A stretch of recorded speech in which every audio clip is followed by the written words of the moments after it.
Welcome to 40 Fit Radio, where we bring you science-based, common sense information regarding fitness, health, and lifestyle for the 40-plus community. I'm your host, Darren Deaton, doctor of physical therapy with 28 years clinical practice experience, starting strength coach, and certified CrossFit trainer.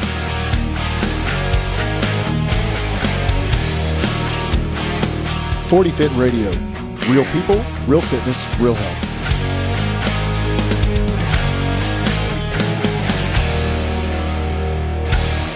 Welcome to the 40 Fit Radio podcast. I'm your host, Darren Deaton. Glad to have you guys again today on the podcast. And today we have a very, very special guest, Dr. Jonathon Sullivan, MD, PhD, owner of Greysteel Strength and Conditioning, and close friend and colleague. And I'm going to call him Sully for the... You cool with that? Absolutely. Okay. Please call me Sully.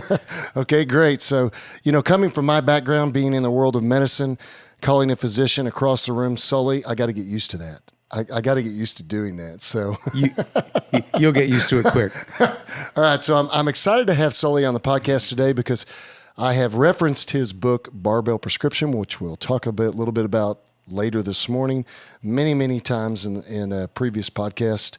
And I consider it to be one of, if not the best, but one of the best texts on barbell training, resistance training, health and fitness for the over 40 population.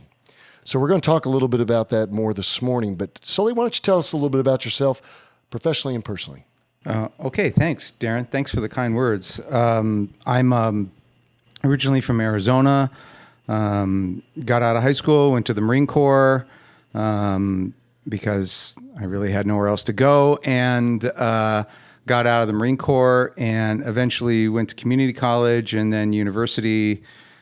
Never graduated from college, but I did get into medical school. So how does that work? Yeah, it's a long story, but I did it. And so to this that means either you're crazy smart.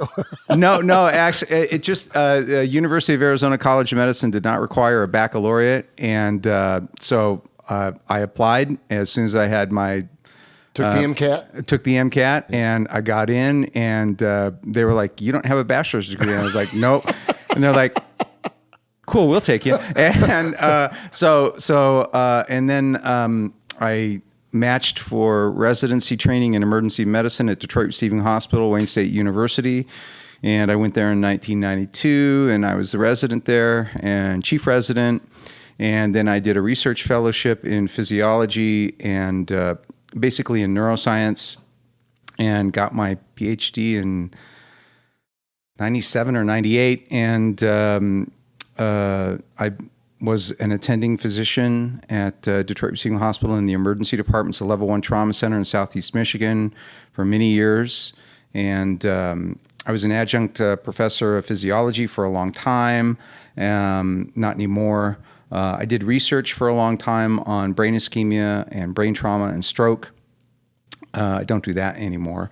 And I saw patients and I teach. And teaching is really the only thing that I'm still doing.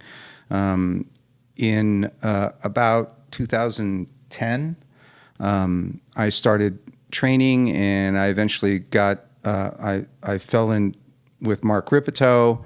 And that was sort of a singularity in my life, and things kind of progressed from there. And now I run a gym, and I coach, and I write about coaching, and I have a YouTube channel. But I no longer see patients. I still teach residents at the bedside occasionally. I still work with them on their academic projects. I'm still an associate professor of emergency medicine, but I'm no longer paid for patient care, and couldn't be happier. Yeah, excellent. Well, I met Sully at, I believe the first time we met was probably at the coaches conference, and then subsequent starting strength events, and really recognized that starting strength as a group of coaches had a very large intellectual property asset, and Sully is probably a huge part of that. Was very impressed with the level of research and thought and just data that starting strength coaches were producing. When we did the research review every year, and you had to test out on the research review, on the literature review, and just you were a big part of you're still a big part of the medical and the science committee, and And Right. you still direct the science committee? Well, there's a sort of an ad hoc science committee now. So what I'm doing now is I'm sort of the de facto chair of it's not actually a standing committee anymore in the SSCA because of the reorganization. But every year, the way we're doing it now is every year I select a panel and we basically pick a topic that we are going to attack for that year. The first year, we basically it kind of evolved. We did a paper out of Phillips lab that we all wanted to basically, analyze for our community. And then it's like that works pretty well. So last year, what we did was the effect of strength training on conditioning and biomarkers of aerobic metabolism. This year, a slightly different panel. I'm rotating people on and off so that people have an opportunity to serve. Right. You're on the. Yes, you're going to be on the panel that. this year, and our topic will be joint health. So very applicable. Your listeners can look forward to a very in-depth evaluation of the literature on the impact of resistance training on joint health and function and biology. So every year we pick a different topic, I pick a different panel, and we dive that literature. We dive deep into that literature. What I'm hoping will eventually come out of this is we don't quite have the, it's a very time-intensive process and involves a lot of work, but I eventually want to put a system and a process in place. We may do it this year where that research results in a narrative review that then goes to publication in a peer-reviewed journal. So, there's never any shortage of guys to choose from. It's like, so... we have an incredible We staff. do have an incredible community. We really do. It's amazing. Well, tell me a little bit about so resistance training, barbell training. How did you first come across starting strength or just resistance training in general? Have you been an athlete all your life? Have you been a lifter? Have you been conditioning? What background? So when I was a kid, I was your basic bookworm. I mean, when I was a kid, I was really on track to be like, to end up being a fat old guy because I was and am. Fat Phil, huh? Yeah, I was. From the time I was a kid, I was and still am. I am just the laziest human being you'll ever meet. And so I would like, I love nothing more than to curl up my ass up on a bed, and read. But then I discovered that girls aren't into that, and so that was thing one. Thing number two was I got out of college. I had no money. I really had nothing, and so I joined the Marine Corps. Well, that's a very physical existence, and so it was the Marine Corps that kind of first got me in touch with my physical being, and I discovered that I enjoyed being a physical creature. It was also in the Marine Corps that I first got exposed to martial arts. Before I got in the Marine Corps, a friend of mine, Kirk Bishop, I miss you, Kirk, introduced me to barbell training.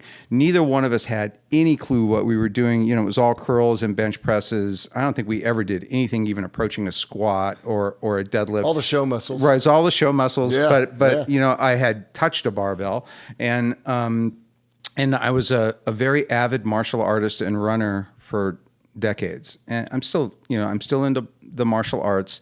What discipline? Tong Sudo, Muda Kwan, and I still do my forms every day. Nothing gets my heart rate higher. Excellent conditioning. But then, there was the doctor thing and the PhD thing, and there was the research thing. And the research thing was brain ischemia, and my particular focus was molecular mechanisms of neuronal salvage and repair after cardiac arrest or stroke. How do you convince neurons not to kill themselves after an insult? And a lot of that centered around growth factors, insulin-like growth factor, brain-derived neurotrophic factor, and this whole growth factor signaling survival trophic pathway.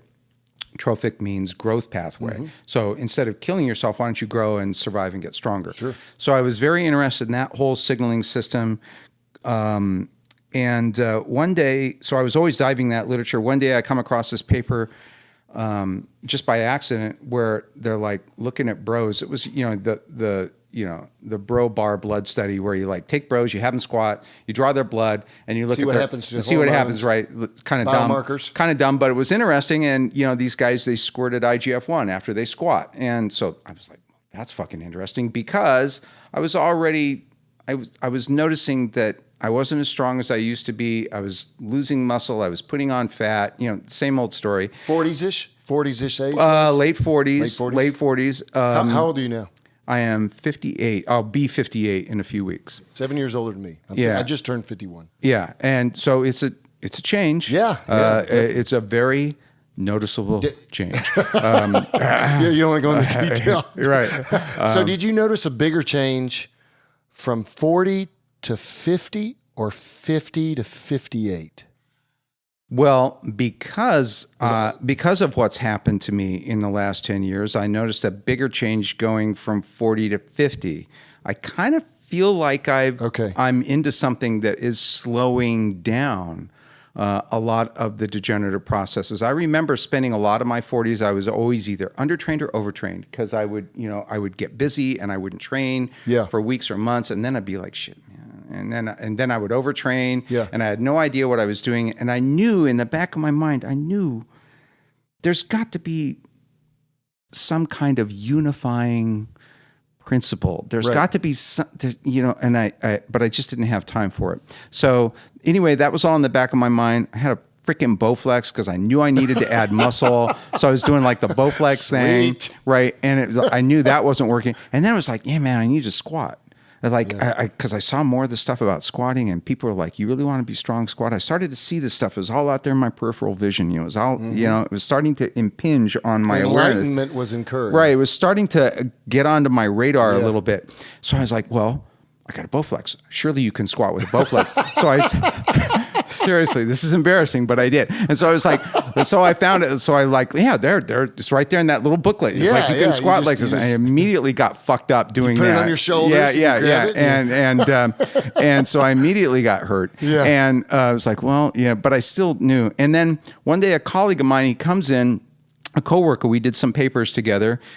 He was a co-investigator with me. He brings in this like Men's Journal or something like that, because it's got an article on Clint Eastwood and Matt Damon that he thinks I want to see. But also in that issue was this article by Dan Duane, Everything You Know About Fitness is a Lie. Mm-hmm. And at the end of the article, it said, if you could only read one book, it would be Starting Strength by Mark Rippetoe.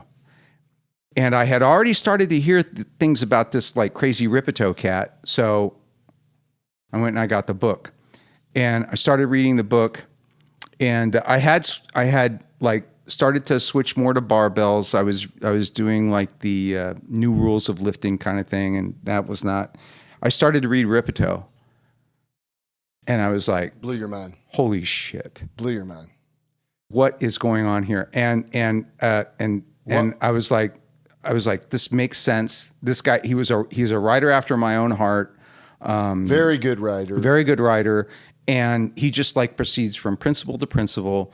And I was like, well, this sounds great. So where you're a didactic thinker, very, very pragmatic, very, very systematic. And you read Starting Strength, and, sometimes I still, I'm going through your book the second time, and I still go to Starting Strength and Practical Programming both, and I'll read 2 or 3 paragraphs, and I just have to kind of lean back and go, what does that really mean? What is that really saying?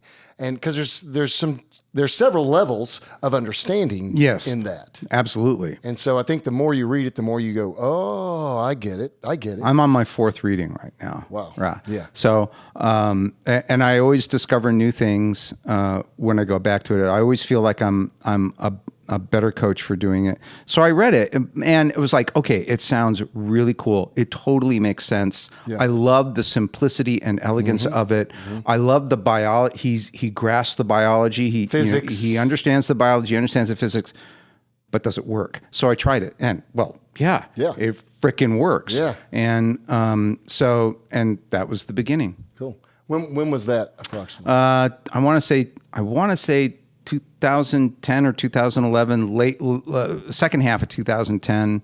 When did you become an SSC?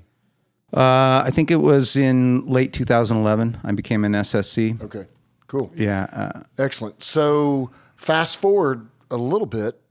Tell us a little bit about Greysteel and what Greysteel is, when it started, who's your population, because the listeners need to know that.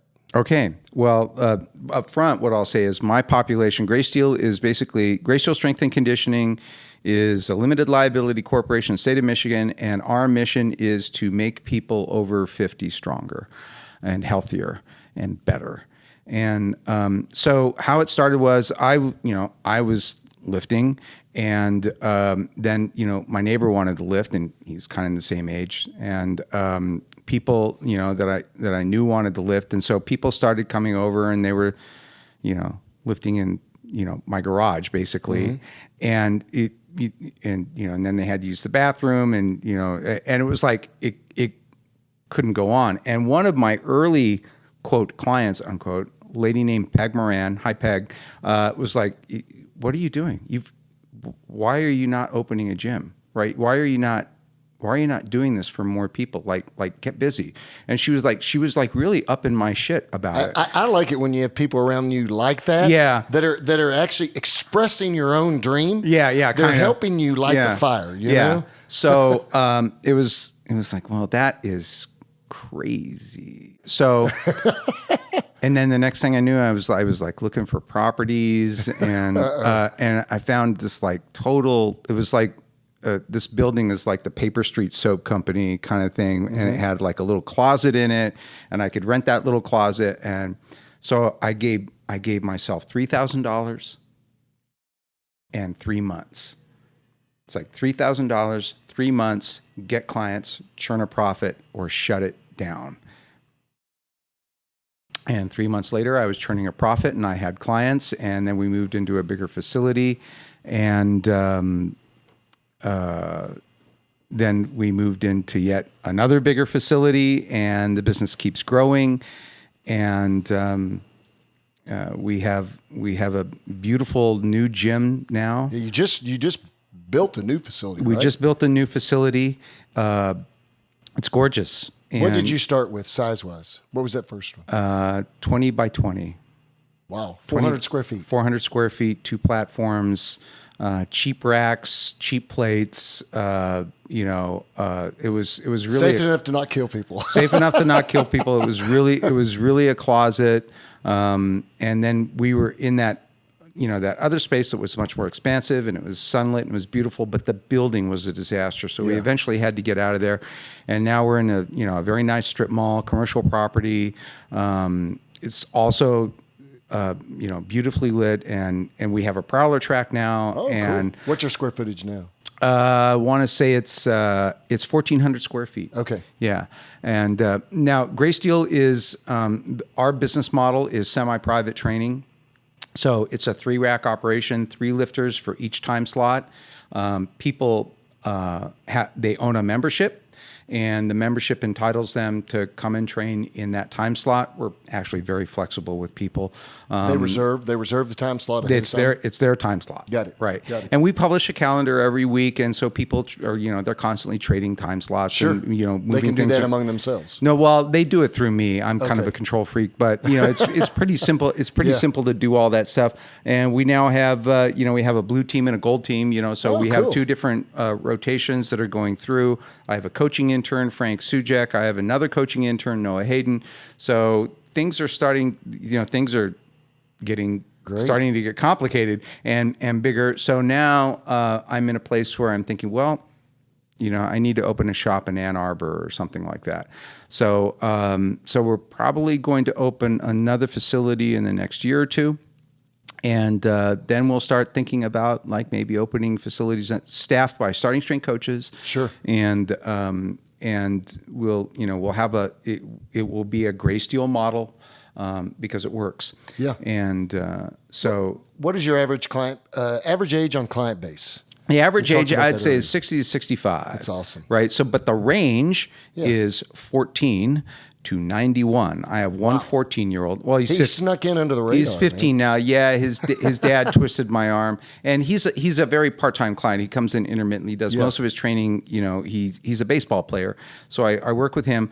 And then I have a 91-year-old. I have an 85-year-old. Wow. I have a bunch of people who are in the seventh decade, you know, in their 60s. A couple of 40-year-olds, that kind of thing. And recently, I took on I think he's 33. He wanted to train with us. Sure. But our mission is, you know, people in the 5th, 6th, 7th, 8th, 9th decade of life. Why? What is the emphasis on that population? What's your desire there? What's your goal there? I mean, obviously, you said it earlier. Make people strong and healthier.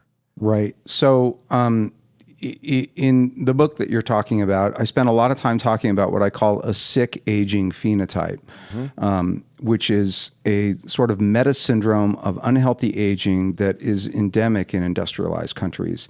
And it's catastrophic, it's expensive, it's a public health asteroid, and it's all entirely preventable. Yep. A constellation of metabolic syndrome, insulin resistance, hypertension, hyperlipidemia, chronic inflammation, combined with frailty, osteopenia, sarcopenia, basically easy to break, and medical dependence and polypharmacy, which is where the real expense to society comes in. And it's just a catastrophe. It's what it was up in my face. It's been up in my grill for 25 years. It's like it's been your profession. It's been my profession. And the longer I did it, the more I was not, you would think you would get inured to it. You get used to it. But I never did. In fact, it just got more and more and more offensive to me as the years went by. And Western medicine, the kind of Western medicine that we're practicing in 2018, and certainly emergency medicine, does nothing to address that. Well, I find that happening to myself, even as a doctor of PT. When I have a client come in for an initial exam, when they walk back into my treatment room for examination, I'm already sizing up their BMI, their body type, their lifestyle habits, their medical history. And the first, it's hard, like you're saying, because I realize that their number one reason in 9 out of 10 cases why they're there in my practice is because they have, you talked about all these medical conditions a few seconds ago, hyperlipidemia and metabolic syndrome and type 2 diabetes and osteoporosis, osteopenia, all these different conditions. But the reality is sedentary lifestyle, no activity, high caloric, sugar-full diets, and then the polypharmacia, and somatic and visceral obesity. Yes. So you asked me, why is that my population? Well, there's a bunch of reasons. First of all, there are multiple strata that I can use to justify that. First of all, I'm in that population. Sure. Right? Exactly.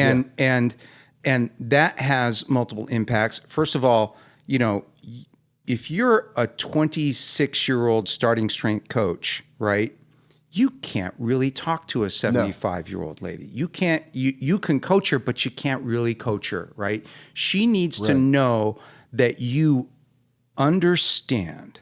Right, so there's that. At least a part of it, yes, right? So she needs to know that you understand. So I relate to them; they relate to me. Sure. Secondly, they're the population that has the most to gain from exercise and medicine. the most to lose. Third, it has to be said, they are committed. They have skin in the game. This is not cosmetic to them. Yes. This is life and death. They are training to grapple with a mortal enemy, right? And they're affluent. Right. They're great. They pay their bills on time. They pay their bills on time. They're from that generation. Not only do they pay their bills on time, lots of people in fitness, like Planet Fitness, makes a lot of money from people who they put value. Right. They put value. They come and train. Sure. They are so dedicated. So it's like I say at one point in the book, they may not be athletic, but they're athletes. Oh, absolutely. And so they are so committed. They are so serious. They're so wonderful. And the change, you take a kid and you make him stronger, and it's like, yeah, okay, that's great. You got him on the right path. But you take a 66-year-old widow and you make her strong, and you start to put some meat on her frame, and you improve her function, and you improve her ability to deal with life, and you start to slow down that degenerative aging process, and you ward off that is so beautiful. Yes, absolutely. So beautiful. So gratifying professionally, personally. Yeah. I'm gonna venture somewhere, and if you don't want to talk about it, you don't have to. Sure. But I know recently you lost a client. Yes. And would you tell us a little bit about that? Sure. Let's just call her CB. And CB was wonderful. She was trained as a chemist. She worked for the Environmental Protection Agency. When she first came to me, she was a breast cancer survivor, and she had undergone chemo and radiation, I believe, for breast cancer, probably surgery too. And this was a 2.5 years ago. And she started training. She's like, I used to play baseball. I used to be active. I had this breast cancer, and I'm just wasted. I'm like a skeleton. I've got no strength. I want my function back. And she had, read some of what I've written and some of what I've said. And she's like, I think I need you. She was 54 at the time. So we started training her, and she was a great client. She started, picking up strength right away. And you could actually almost watch the muscle start to grow on her because she didn't have... She was untrained. She was untrained. Yeah. So she started complaining of this arm pain, and she said, I have this chronic arm issue. I'm like, okay, well, we'll train around it. And and she had a beautiful press, and she had, a beautiful bench, and but the arm pain just seemed to be getting worse. I'm like, you know what, CB, you're a breast cancer survivor. You got this. You need to get that image. So she was maybe 3.5 weeks into her training. The arm pain was getting worse. I'm like, that's got to be imaged, right? I'm not going to train you until it's imaged. So she went and got it imaged, and it was a Met. And she had bony destruction, and the cancer was back. And she was like, well, thank you. I'm obviously not going to be training for a while. So I'm like, okay. And I would send her an email, and I would ask her how she was doing. And she was like, it's, it's back, and it's all over the place, and, and I'm dying. And, but I would, I would send her an email. I'd send her a text every now and then. And we stayed in touch with her. And she's like, yep. So, I'm off the chemo now, and I'm not in remission. I'll never be in remission again. But I'm a little bit better. And she shows up, and she says, I want to train. It's awesome. And she did. She trained. And at first... In the midst of that adversity. Yeah. So at first it was, let's get some weight on the bar. And then it was, let's keep the weight on the bar. And then it was, let's not take any more weight off the bar than we have to. And sometimes it was, no, why don't you just walk around the gym? And then she died. And so I'm still kind of pissed off about it. Yeah. Very courageous, very dedicated, and just kind of like this sweet, smart, quiet little angel of a person. And that's why you do this. Yeah. That's why we do this. And I could see that she knew she was dying. She knew she wasn't going to get stronger. Sure. And it meant a lot to her. She was like, yeah. She would come in, she would get under the bar, this little 10-pound bar, because it was all she could handle. And she'd be like, yeah, come and get me. It's like, I'm not going to put down my arms. I'm not going to bow my flag. I'm going to. I think, we all know that like we talked about it earlier, we all meet meet that point in our lives where we reach mortality. And but to do it with dignity, and a lot of people don't know this, but one of the reasons why I started 40 Fit was my dad died of, my stepfather who raised me died of osteosarcoma. And I spent the last year of his life carrying with him, my sisters and I, and watched cancer just dwindle him away. And for years, I told my father, because I was an athlete growing up. I was a gymnast. I always lifted at some level. And then I was a PT all my life. And I would tell my dad, you need to exercise. You need to get away from the TV. You need to exercise. Let's go work out with me, strength train with me. And he never would. And I wonder if things would have been different. I don't know if they would have been or not. But he was diagnosed with non-Hodgkin's lymphoma very early in the mid-'80s. And from the mid-'80s until 2000s, I think he died in 2012, he off and on dealt with the disease process of cancer and eventually died of osteosarcoma. But courageous events like that. I'll tell you a quick event. Right when my dad got ready to die, I went to the hospital the day that my sisters called me to the hospital. We would go almost every day to see him. He was in an oncology ward. And my older sister said, you need to come and see your dad. So I came to the hospital. And I think what we're all looking for in life and in death is dignity. And I think one thing that strength training comes with is it gives us a sense of control, and it gives us a sense of something that we can do, and it gives us dignity to know that we're under the bar or doing whatever we're doing, that we're walking around the gym. If it's walking around the gym. Right. And so I walked into his hospital room, and my dad recognized me, and I was the first person he recognized that day. And he pulled his oxygen off. And I told him, I said, Dad, you can't pull your oxygen off. You have no lung capacity. Here I am a DPT, and I'm saying, your O2, your sats are low. You got to put your oxygen on. He's like, he can barely communicate whatsoever. So I put his oxygen back on him, and he pulls his oxygen off. And then I put his oxygen back on him, and he pulls it off for the third or fourth time. And I asked him, I said, Dad, why are you taking your oxygen off? Do you not want your oxygen on? You ready? And he shook his head, yes. And I watched him move on. But at least he did it on his own terms. Exactly. And I think that's what everybody's wanting. I think bringing some dignity back to the older population. I drive around and I look at all the assisted living facilities and the nursing home facilities, and it makes me wonder what we could be doing differently.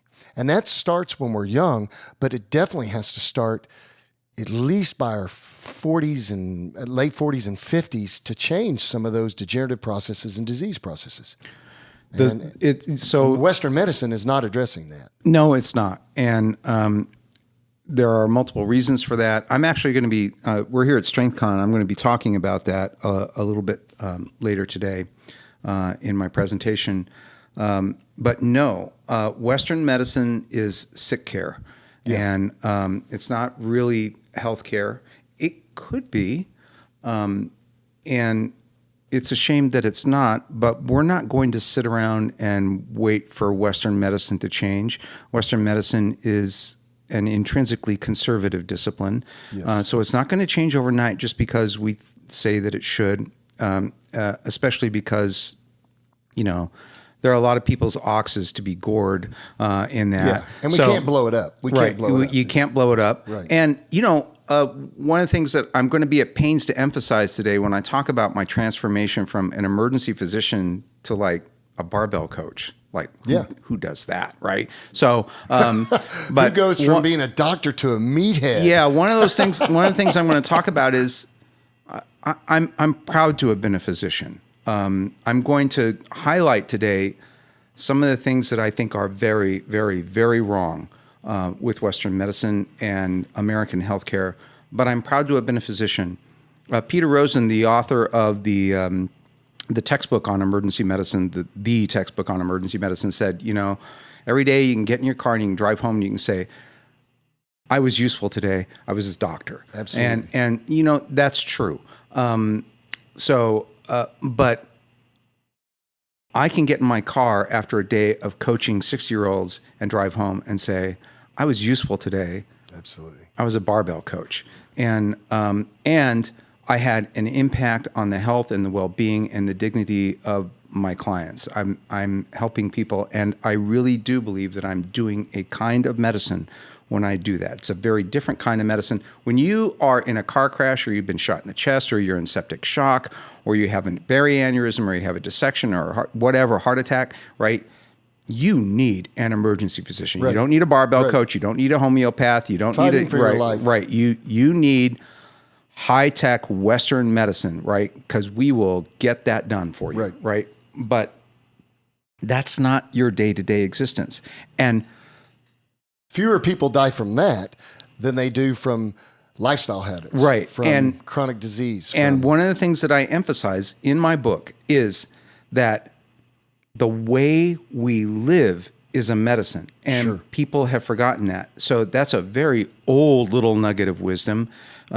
So medicine used to have a very expansive meaning, and I talk about that too. The way we eat, a tribal dance, a pilgrimage, an incantation, a poultice, a splint, right? All of those things are medicine. The way that we live is a medicine, right?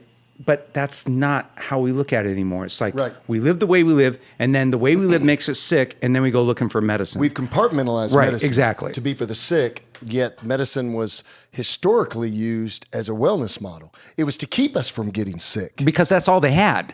Right? They didn't have modern medicine. They didn't have sulfa or clot busters or antisepsis or surgery or anything like that, right? So let's talk about Barbell Prescription. Right.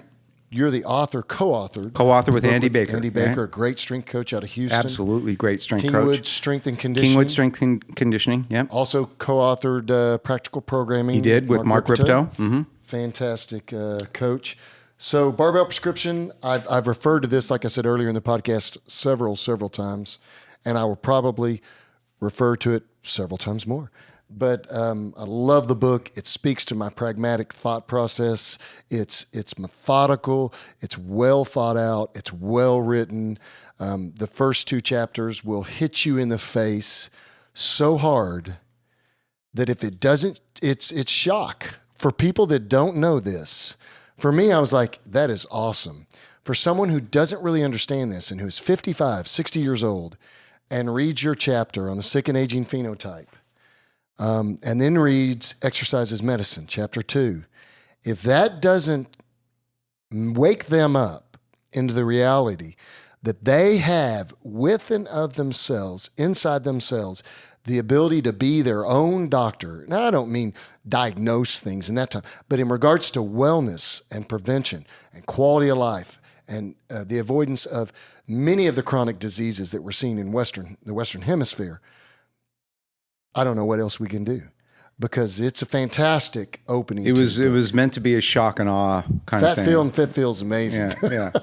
It's great. So tell us a little bit about Barbell Prescription. I mean, the title is beautiful. The title's perfect. If you're in the world of medicine, whenever I go to see a patient in the state of Texas, I am required to have a prescription from a physician, from an MD, DO, and that prescription tells me what the diagnosis is, and usually it's evaluate and treat. Hey, guy, treat this guy. I don't care what you do, just get that diagnosis resolved or better.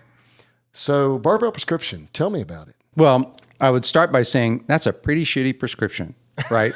So the Barbell Prescription is built around the idea that that we do have a powerful exercise medicine, but that exercise is medicine, right? But one of the themes that runs through the book is that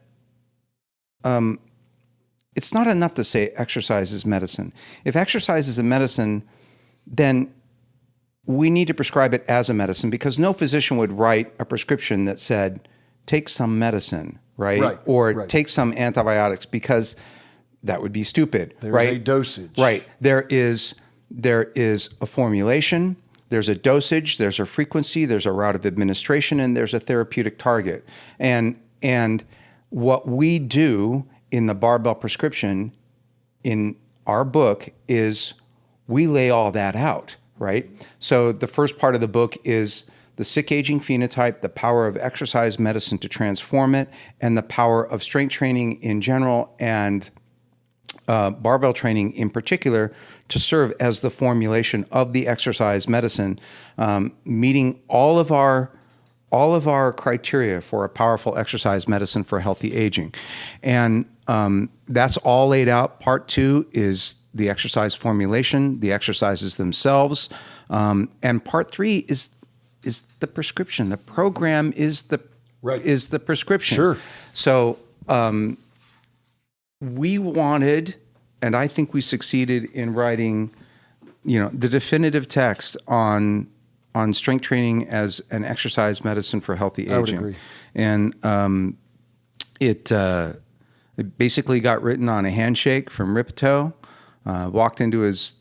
It was actually kind of funny. I walked into his office at conference, and it couldn't have been much past 2012 or 2013. And I said, "You've written the what? The starting strength." And he was like, "Yeah." And I said, "And you've written the how? Practical programming." And he's like, "Yep." And he looked at me and he said, "And you want to write the why?" And I said, "Yes, I do. I want to write that book." And he said, "We'll publish that, and here's what your terms will be." And we shook hands, and that was that. And then we decided to bring Andy in because just the why was not, we decided, why would we just write like a little brochure on why you should be doing this? We knew we could do it, but let's just make it the how. Make it the book. Yeah. Make it the why, the what, and the how, sure. And make it the definitive book. Let's just get it done. Let's just be done with it.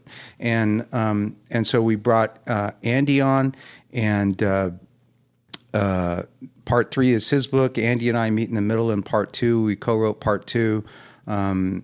And we co-wrote part 3, but the programs, that's all him, with the exception of a couple of the Greysteel programs that we use at Greysteel. And so it's a collaborative effort. It's kind of a multidisciplinary effort. There's hundreds of peer-reviewed scientific papers that are cited in the text. There's a complete glossary. And I think what we did what we set out to do. And well, it's not a fitness book. This is not light reading. Well, it's not crazy heavy reading, but it's not a fitness book that you're going to pick up at Barnes and Noble. This is a textbook. This is a textbook that could be used in a classroom setting at Harvard, Yale, Princeton, Stanford. I mean that. This is a textbook. When I picked this book up, immediately when you published it, I bought it immediately. Got it sent to the house, came fast, loved it. Came like within 24 hours or something. It was awesome. You probably had it in your hands before I did. Oh, it was awesome. Yeah. And I started reading it. And the first thing I always like to do before I read a book is I go to the back. And I want to see the citations. I want to see what's going on in the media, the citations and what's going on. And I'm looking at it right now. It's sitting beside me here. I'm going to put it in my lap here. But the bibliography for it is... The bibliography on it is almost 15 pages long, tiny text, 10 point. There's a lot of data in here. And so what I love about this is what 40 Fit Radio is all about, is bringing evidence-based data to our community. Where we don't have evidence, it's bringing observational and experiential evidence from people like you with 26 years of medical school, medical training and practice experience, and then your coaching experience, and people like me, and all the coaches that we hang around with. And Andy, and thousands and thousands and thousands of hours on the platform with older clients. So what I know about training older clients comes from multiple sources. It comes from Rip. It comes from what I know about medicine. It comes from my own experience on the platform. It comes from other coaches talking to other coaches. But the big chunk of it is Andy, right? So talking to Andy, hearing what Andy has to say about it, So I learned my specialty of barbell coaching over, right? So he was my attending, right? He was, he. That's awesome. Yeah. So, hey, Andy, Andy. And when is Andy going to be here this weekend? I don't know. He is. He is. Actually, of course, he's speaking. He's speaking. We're doing a joint lecture, him and I, on coaching seniors. Senior moment. Having a senior moment. And more coffee. When I started Greysteel, I went to him and he's like, yeah, you're crazy. Go ahead and do it. And I walked everything past him. The business end of it, all that kind of stuff. And I can't thank him enough. So for me, writing the why, part 1 of the book, writing the why, that was easy because even before I walked into Ripeto's office, all I could think about, I had it already sketched out. I was already writing it. He didn't know it yet, but I was like, I had already written like half of it. And writing the what I could do because I was using those exercises myself and I was using them in my clients. And writing the how part, I could do part of that, but it's like without Andy, it just wouldn't have been there.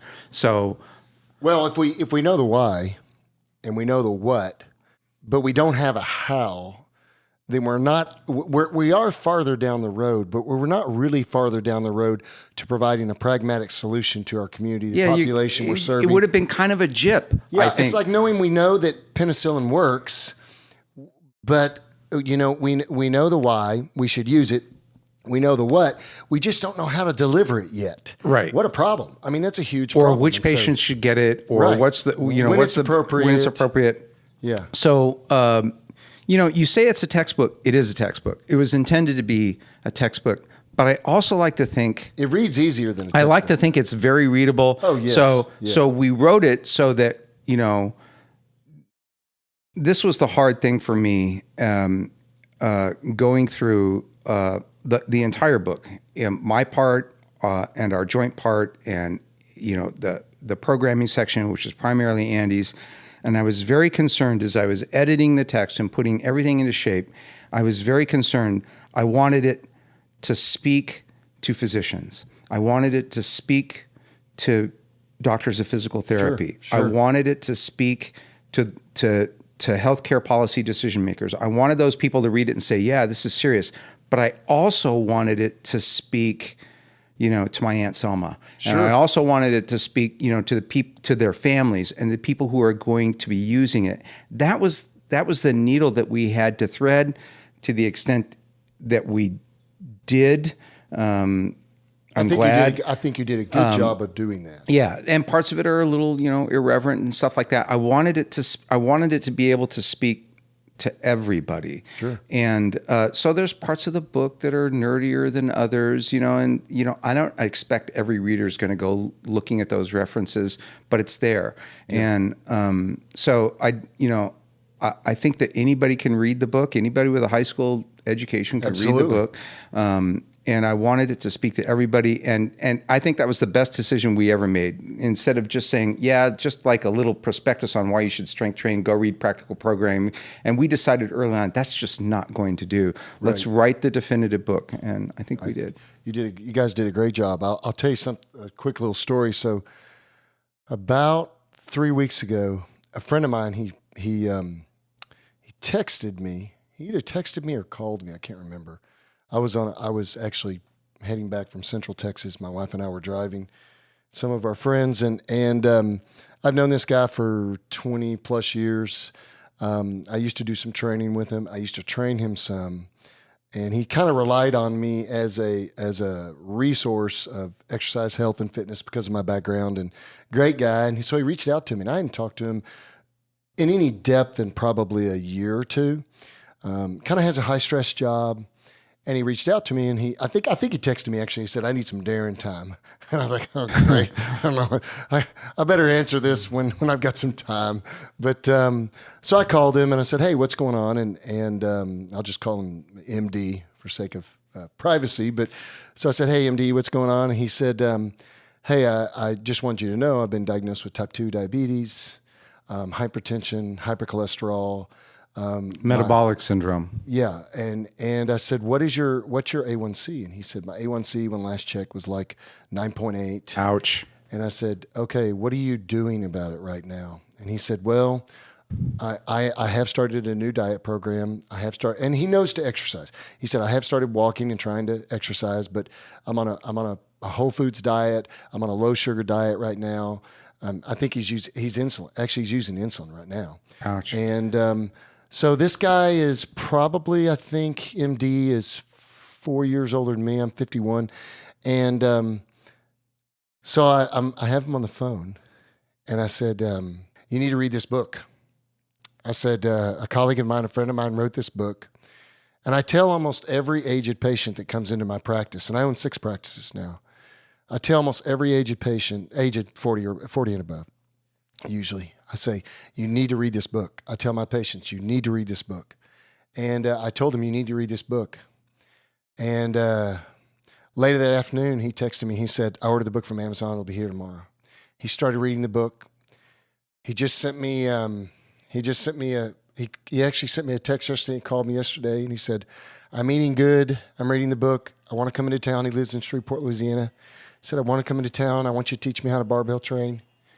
He said, I had my A1C checked at 7.8. He said, my blood sugars now, because of my diet, and he said, I started exercising in my diet and everything. He said, my blood sugar in the morning was about 120. And he said, that's the lowest it's been in a year and a half, 2 years. And I honestly believe adding this component to it, adding the resistance training, what it's going to do to his mind. He's broken emotionally, physically, spiritually. He's just broken. And I said, dude, you are on the right path, man. You're on the right path. You take a guy like that and you show him that within a couple of months, he can bend over and grab a 200-pound barbell, 175-pound barbell, Yes. doesn't matter, and pick it up, right? Then you're going to begin the process of rebuilding that human being. Sure. And it's, you and I, we've both seen it. We've seen it over and over and over again. People who think, my very first client, Peg, the one who got up all in my dreamer. Right. She's a dreamer. My very first client, the very first day that she came in, and I think she was 65 then, and she had been athletic, and she just hadn't done anything, and her hip hurt all the time, and all this kind of stuff. And that first day, I taught her to squat, I taught her to deadlift, and I taught her to press. And I was like, yeah, you can totally do this. She could do the exercises. You can do it with a barbell. We can add weight, right? It's like we're on our way. Sure. And she looked at me, and there were tears in her eyes, and she said, I thought I was done. I thought I was over. And she wasn't. She wasn't. No, and it's more. We talk about this all the time. With Matt and Scott and Rip and you, and we all talk about this. All the coaches talk about this, and I talk about this to people outside our coaching community too. They're in the fitness community, and my background with CrossFit and everything else, and what we do with people. This is more than personal training. This is more than physical training. I look at our coaches and the group and the community we have surrounded ourselves with. It's definitely a profession. It's a calling. It's a profession. And I look at the impact that we can have, that people can have on themselves, to the voluntary hardship that they put themselves under, and what it does to their mind and what it does to their emotions, especially the population we're talking about. Mm-hmm. Taking that 50-year-old male who the glory days are apparently gone. The days of summer, they're Right, gone. right. They're gone according to him. And I used to hear my friends, a lot of the reason why I started this was I used to hear my friends say things like, oh man, I remember when. Oh man, I remember. Yeah, and there was one excuse after another. And they would look at me and I would say, I don't remember those things because I'm still doing some of those things, guys. Now, sometimes that's good and sometimes that's bad. It's a Toby Keith syndrome. I'm not as good as I once was, but I'm as good once as I ever was. And so, but I used to tell those guys, guys, you're not done. You're not done. If you choose to be done, that's your choice. But that is a volitional choice that you are making. You have the choice. You can get under a bar. Anyone can get under a bar and lift and change your diet habits, change your lifestyle habits, do meditation, do whatever you have to do to get healthy. But And that's right. All of that is right. And what I love about this is, so I always come after it from the point of view of a medicine. And this kind of medicine, this barbell training, not just exercise, right. but training. Outcome driven, and it incorporates this whole model, the stress recovery adaptation cycle, with recovery really being the linchpin of the whole thing. I mean, it's Rippetoe who said, you don't get stronger by lifting weights, you get stronger by recovering from lifting weights, right? If there's no recovery, why do it? But that brings in everything else. Right. So you can't be a pizza file or a crackhead and get stronger, right? So there has to be the sleep, there has to be the active rest, there has to be the appropriate diet, there has to be the stress reduction, there has to be that whole, so you get people started with a barbell, and before you know it, and they're like, well, you've got to sleep, you've got to eat, you've got to, right? And so it brings in everything else, right? And so it's a medicine, but it's not a medicine like Tylenol is a medicine, or Vicodin is a medicine, or fentanyl or penicillin is a medicine, because it's transformative. It changes the being that is using it. It's not a Band-Aid. It's a true medicine. It's transformative, and it has an impact at every stratum of being for the person who does it. It physiologically allows your cellular structure to support its quality of life at a higher level. And once the change has occurred, you can continue to not maintenance, but service that change over time as you age. Sure. Whereas a lot of medicines, a lot of Western medicine philosophy, it's covering up the underlying it's treating the symptoms, but not the cause and the sign. You know what I mean? It's not getting to the root cause of the problem. Because Western medicine, in particular, Western pharmacy, the Western pharmacopoeia, any pharmacopoeia, is only, it's going to have a therapeutic target, right? And it's going to impact that target, but it's not going to transform the organism. This transforms the organism. Absolutely. It transforms the entire organism. Gene expression, everything. Gene expression, and cellular structure. And it changes, an existentialist would say, it changes the horizon of Dasein. I'll be Heideggerian on you here. Yeah. It changes the horizon of existence. Suddenly, the horizon becomes much more expansive. Well, that changes being. That changes existence. And so the longer I do it, with Western medicine, the longer I did it, the more I realized its limitations. It's important. We need it. But the longer I did it, the more dissatisfied I became with it.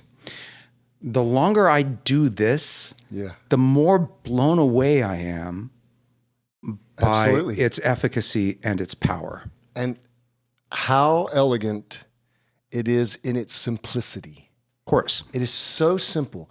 In the world of fitness, especially, let's face it, one of the reasons, again, why I started this podcast, why I started 40Fit, was I began to see our population of people, 40 plus, age 40, 60, 70, 80, whatever, being sold gimmicks and fads within the fitness industry. And this is the way to health. This is the way to fitness. And the reality is 9 times out of 10, it was junk. There was no science. There was no observational evidence either, just experiential evidence. And so I wanted to provide something that I knew worked. Not only did it work for me, but it worked for my trainees, the people around me, and it worked for my patients that took it to heart too. And you've had that same experience. Over and over. And I think the power that we have is going to that population that we're both talking to. I know you have a big YouTube channel, and we'll talk a little bit about how people can get a hold of you at the end of this podcast here. But is to provide a resource for our population, for what we call the master's population, to learn that, okay, this is appropriate training. Exercise is medicine, so we got to dose it right. And, coming from several backgrounds that I come from, the dosage is way off the map. In most cases, we're overdosing people. Right. We're in the fitness And world. there's We're overdosing. no excuse for it either. Right. And you and I know this more than ever. And I realize this more than I ever have in the last 10 years of being an owner. I owned 3 gyms for 10 years, CrossFit affiliates and barbell gyms. And by the way, I found a new little space, and my boutique barbell gym will be open in 1 month. Congratulations. So I'm Excellent. excited. It's just going to be a laboratory. It's going to be a small place for me to work with local trainees and just keep it sizable where I can just enjoy it. But what I found was that, we were exercising people, and it did have an impact on their health. You take the untrained individual and put them on the bike, and they're stronger, Sure. Novice effect. Yeah. Right. Exactly. The novice effect. But then what I saw was it was not sustainable. It's not sustainable in most methodologies. It's not sustainable. The nice thing about barbell training, and if you want to do a little conditioning on the side, great, do a little conditioning on the side, but never at the loss of strength. Strength of the 10 general physical skills, in my opinion, is the most important. It's the hitch pin of the other general physical skills. Without strength, the others don't even matter. They don't matter. Don't exist. Strength is the ability to produce force against resistance. Right. Force is what accelerates mass. The acceleration of mass is movement. And without movement, all the other fitness attributes are irrelevant. We're sitting in the corner Right. at a nursing facility. Right, exactly. So, yes, strength is the foundation of fitness. Now, when you tell people that, especially doctors who think they know what they're talking about. Yeah. So I recently, Good luck to that. I recently had this experience working with a peer-reviewed publication saying, strength is the most fundamental physical attributes. Well, there's people like, what are you talking about? And it's just as simple an argument as it can be. I just made it. Strength is the ability to produce force. Force accelerates mass. The acceleration of mass is movement. And without movement, there is no fitness. There is no life. And so I'm actually a big fan of conditioning. I always, when my masters have completed their novice progression, there's no need for a conditioning program because getting stronger is conditioning them. They all come back and say, wow, I've got so much more stamina. I've got so much more endurance now. But as they enter the intermediate phase, we do like to add a conditioning component. It's always kind of secondary. It's always at the end of the workout. They push the prowler, they do the rower, they do the bike until their time is up. And then, And so, and it makes John, my 91-year-old, he pushes the prowler, and the language that comes out of his face while he's pushing the prowler. A little crotchety, huh? Yeah. He's so I'll tell you a little story. That will not be your marketing video. Right. I'll tell you a little story. So we have our new facility is long. So and we've got this like really short, thick, hard pile carpet. It's like, that's part of why we chose this place. It's like, that's our prowler track, right? Yeah, it's awesome. So it racks on one wall, the purple fuchsia Ripito wall on the other wall. And we've got like little workout, desks. Like every lifter has their own little desk where they can do their logging and all this kind of stuff and put their coffee. So we got it going on. Some ideas. And we got this prowler track. So we added this prowler track, and we were doing the whole length of the room, but we got this little arboretum.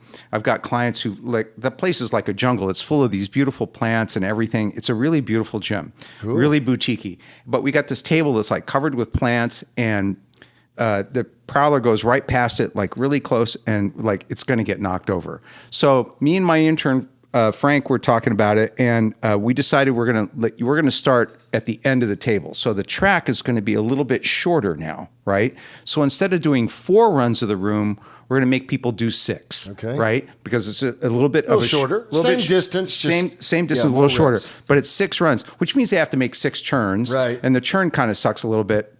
And I sent that out in the newsletter. And he comes in, John comes in. Next time he's like, what is it, 6? I was like, you read the newsletter? He's like, yeah, but you have to churn 6 times. It's like, yeah, you know what? We thought of that, John. He's like, so he starts pushing the prowler, and he's going kind of slow, and he's pushing by me, and I said to him, just giving him a shit, it's like, John, it's called the prowler, not the creeper. And he's like, he goes past me, and he looks over his shoulder. He's like, it's the crapper. And then he looks over his shoulder. He's like pushing past me. He's like, put that in your newsletter. But awesome. He comes back and he says, the stairs are easier. Everything's easier because I'm strong and I'm conditioned. This guy, he's 91 years old. Darren, what's he deadlift again? Is that like one? I just got a ping from my intern, Frank. Yeah. He's covering the gym for me this week. He hit his 175 for a set of 5. Awesome. Actually, I have to tell you this. You're going to want this. It's awesome. So he's had this thing where he's all about Ruth Bader. He read about Ruth Bader Ginsburg's workout, her workout. She's actually a masters athlete. Yeah. I mean, she's kind of badass herself. And I turned my phone off. But anyway, Frank says he hit a deadlift of 175 for a set of 5. Sweet. And he said he's now officially stronger than Ruth Bader Ginsburg. He said he's like, I left her in my dust. Kind of. And so he is the essence of the masters athlete. This guy, he's awesome. He's an inspiration. Yeah, I love it. I even in my practices, because we do so much strength training in the practices. We have a rack in every single facility. We've got varying barbell weights so that someone can't look at a barbell and say, I can't do that. So we've got a 10-pound aluminum barbell. Exactly. We've got PVC first. We've got a 10-pound barbell. We've got a 22-pound. We got a 35-pound female, and then we got a 45-pound male bar. Mm-hmm. And they all are stacked on the racks there. And so, but it's so rewarding to see a 80-year-old female client who couldn't get out of the chair without the use of her arms and valgus at the knees, and now she's squatting a 10-pound barbell, or she's holding a kettlebell or a dumbbell and doing a goblet squat and coming out of the chair with a 15-pound dumbbell in her hand plus her body mass, and she's doing 3 sets of 10 or 3 sets of 8. It's powerful. That's more impact on her, not only her function, her actual daily function and her quality of life, but also what we're doing to her. Like you and I know, all the metabolic changes that are occurring, all the cellular changes that are occurring in her body. So osteopenia being addressed. And all of that stuff is incredibly powerful. And as a physiologist and a physician, I'm always impressed by it. I'm always blown away by it. But as I talk about in the book, what is really transformative about it is what happens to their headspace and to their identity. And I start telling them, so I have this like little ritual I go through with them every time they do their first workout, and we track their first workout on the board, on a whiteboard. Mm-hmm. And then from now on, they'll come in and they'll take that whiteboard, and that will be what they're doing today. But the first time we do it, it's just to write down what they're doing on that first workout. And then I don't make them go get a log. I give them a log. I give them a little composition book, and I say, this is your log. And we write out, I show them how I want them to log their workouts, the format that I like to use. And then I put that log in the rack with all the other logs. And I say to them, now you're not just exercising. You're going to track your progress. You're going to know whether you're getting what you're paying me for. All you have to do is look at this log book. Right? Are you getting stronger or not? Is the weight going up or not? And more importantly, you are tracking your progress. You're manipulating training variables. Mm-hmm. You're using progressive overload. As of today, right? I don't care if it was like a set of 5 chair stands. Sure. Right? I don't care if it was a 5-pound kettlebell deadlift, right? Doesn't matter. As of today, you are an athlete because you're doing what athletes do. You're training. Yeah, right. Absolutely. And you see, you're in the game. You see something happen in their face, and it changes who they are. And that change is entirely salutary and beneficial. So the impact of exercise medicine is transcendental. Absolutely. Well, I think we ought to leave it there. All right. It's a great ending. And Sully, how can people get a hold of you? If they want to get a hold of you, what are your, I call it the interwebs, what are your social media platforms and contact? The first place they need to go where they can find everything else that they need is www.greysteel.org. That's Greysteel with an E, GREYSTEEL.org. And from there, you can find our YouTube channel, youtube.com/Greysteel. You can also find our Facebook presence. Sully don't tweet. We don't have a Twitter thing. Sully don't tweet. Sully don't tweet, and I don't Instagram. I don't Instagram either. But we have a Facebook presence. We have a YouTube presence. And we have a blog. And so just go to greysteel.org. If you're local, or even if you're not, you can contact me through the website, greysteel.org, or you can just reach me at greysteel.fitness@gmail.com, and we'll talk. Great. Well, this has been the 40 Fit Radio podcast. You know, you guys can reach out to us on the Facebook community page, also on Instagram at 40 Fit Radio, and also at www.40fit.com. We're updating the website right now, but the new website will be launching next week. And also, this podcast is launching next week. So if you're hearing this podcast, it's been on for a while. But it's been a pleasure to have Sully with us today. He is a resource to our community. Reach out to him if you have questions. I know that he is thoughtful. He will be thoughtful in his responses. And you guys have a great day. And remember, fitness, health, and lifestyle the 40 Fit way. Thanks, guys.